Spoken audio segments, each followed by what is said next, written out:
this week's topic is date nights. And the month of February is all about relationships and, love. 'Tis the season with Valentine's, and really love and relationships is very important to everybody. And it's especially important to those with empty nest syndrome. And empty nest, if you don't know, is when your kids are little and you're used to taking care of them and watching them grow up and loving them, and then they get old enough to move out on their own and buy their own houses and pay their own bills, and they don't need you anymore. You are left with just feeling empty, like genuinely empty. I have 4 tips to why date nights are so important. Connecting with your partner, your friends, your family, your now adult children, because they're grown now. They can hang out with you and all that. And also yourself. So date nights are so important because you're relearning yourself and reconnecting with friends that you haven't been able to see or really talk to, because now you have all this time, so you need to make sure, you make time for. I didn't know it was even happening. I just know after my youngest went off to college, like the whole overwhelming of loss and like not being needed anymore. What's my purpose in life? I cried every day, every night. I cried myself to sleep every night. I would think of stupid reasons, like get junk mail and be like, hey, texting at 11 o'clock at night, hey, you got some mail here, just letting you know, just so they would respond or stop out or something, I didn't even know.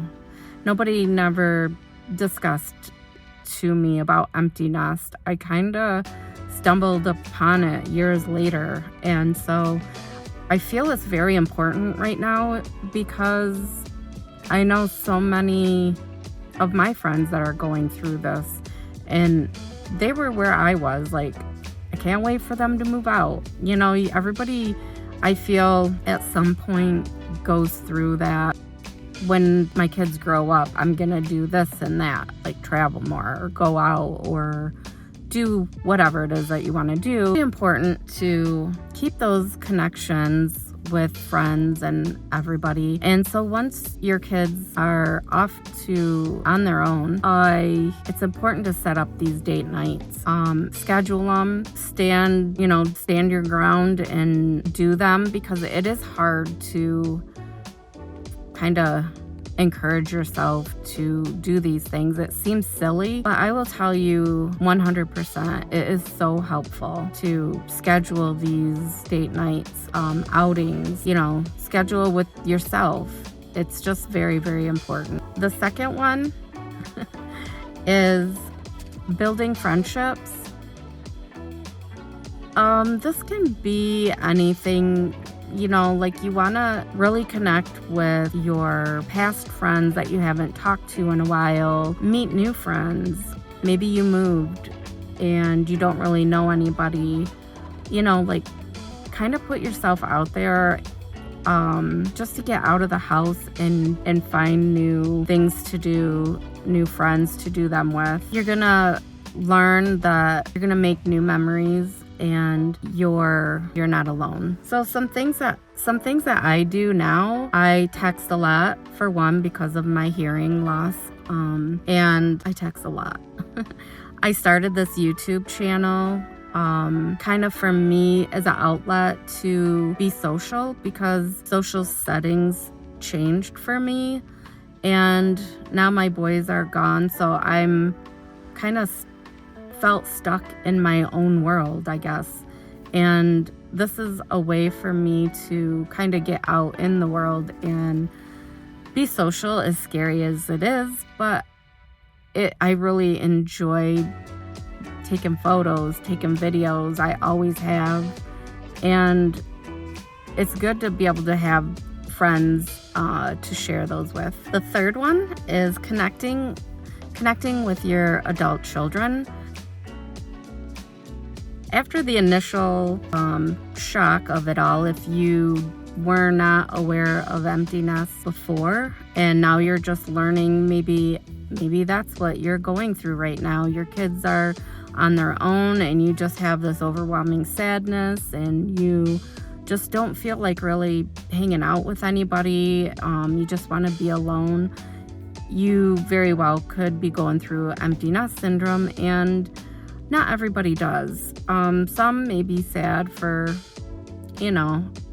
a short period of time.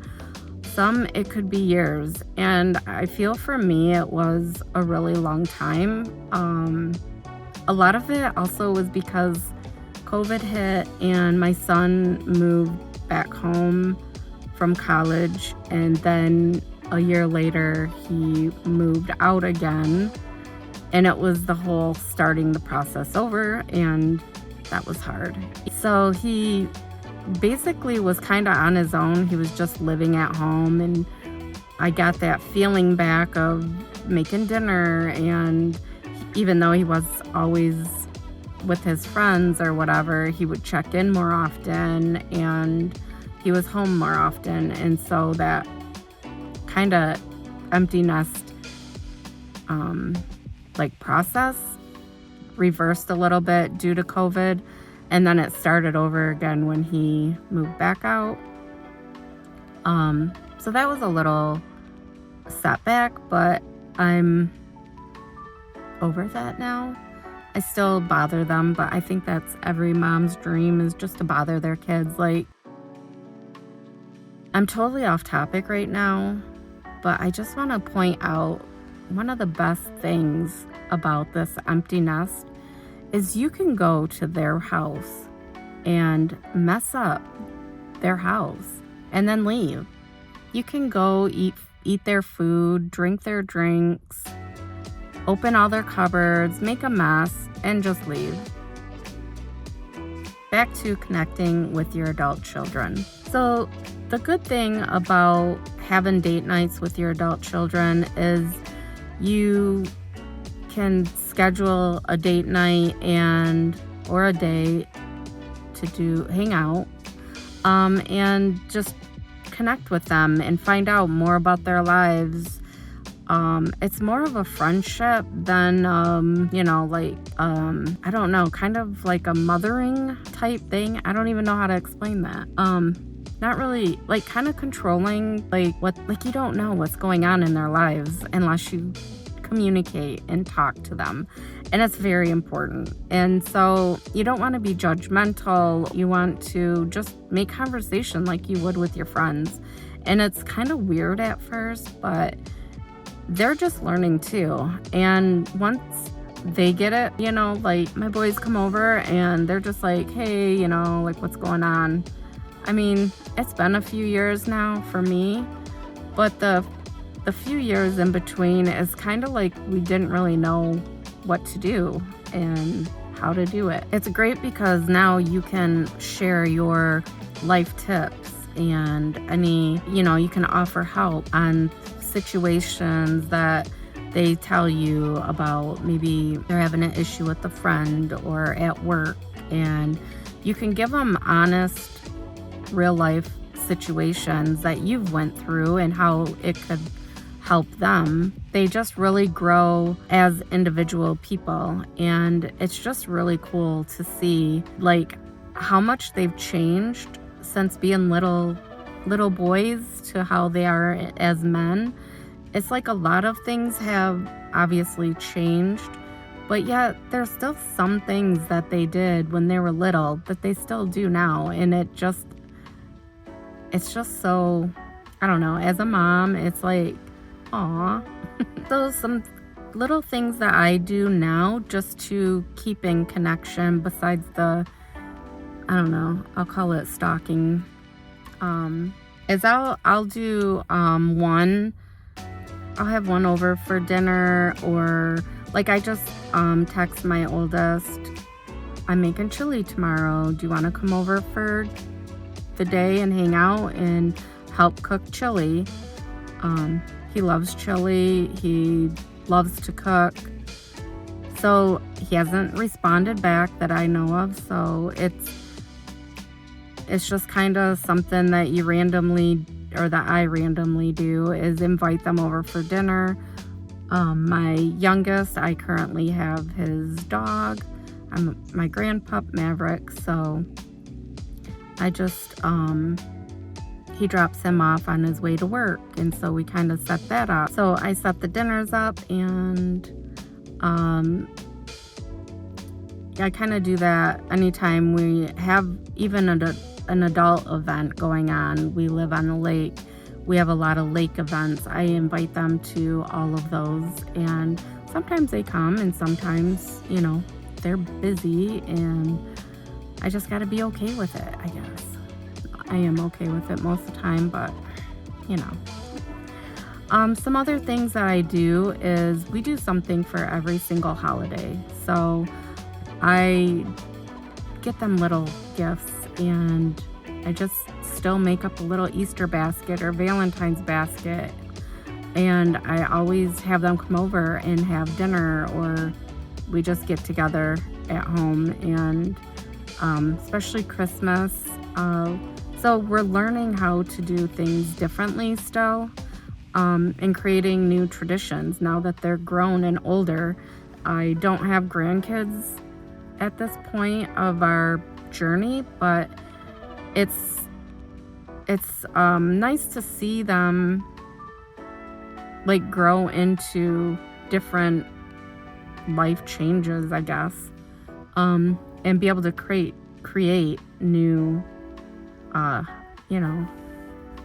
whatever I just said, traditions. I cannot think. Number 4, prioritize yourself. So this is my probably number 1 must do for empty nest, is before you're even in the empty nest stage, learn to take time for yourself and make yourself a priority, because I did it all backwards. I didn't take just me time out and have me habits and me things to do. I hung out a lot with friends and family and all of that, but I didn't fully know empty nest was coming, or what I didn't understand what it was all about. So it's crucial to take time out for yourself before empty nest. Find those hobbies and ways that you can just de-stress and really enjoy being present with yourself, and just have little moments of you time. And it could be anything that brings you joy. For me, I'm having fun doing this, even though I'm scared about how this video is going to turn out. But I'm at a park that we put our kayaks in. I normally would not come here any other time. Prioritizing self-care, because it is so important that you do this before your kids leave home, and you just really want to get used to taking time out for yourself. Take yourself on date nights. Go to a movie, go to dinner, go to the library, go to a park like I did today. Just go for a drive if you like driving and checking out different towns. Schedule time for yourself. If you can't get away for long periods, find small things that you can do at home. I know with kids, if they're younger, you have to get a sitter and do all the things to be able to leave your home, and it's okay. You can still find things to do while you're at home. I did not really fully know these things at the time when my boys were younger, but now I do some of them. Like, you can have a spa day at home. just do a face mask, like let your kids join in, paint their nails, do their hair, and then set time out, like, okay, it's mommy's time to have me time. And, maybe it's when they're taking a nap or at grandma's or at school. Just take some time out for yourself and know that you're taking that time out just for you. And some things that I do now is I go once a month. I try to go once a month, maybe twice a month, and get a massage. I love coffee, so going to Big B or Starbucks. At home, if I am not up to leaving because of my balance issues, I really enjoy just laying in bed and, our bed's comfy, and I'll either watch a movie or read a book, set out on the back deck. There's so many different things that you can do, and you just want to acknowledge that you set that time aside just for you. And it will be helpful when you're going through, even after the whole empty nest phase, because I feel like I'm over the empty nest phase, but I'm still at the part where I don't know what to do with myself, really. Like, finding new hobbies. I'm still trying to get in the groove of all that, and that'll be another video. But you just really want to make sure that you spend time on yourself and acknowledge that time is just for you. And it can be whatever you feel is available to you right now.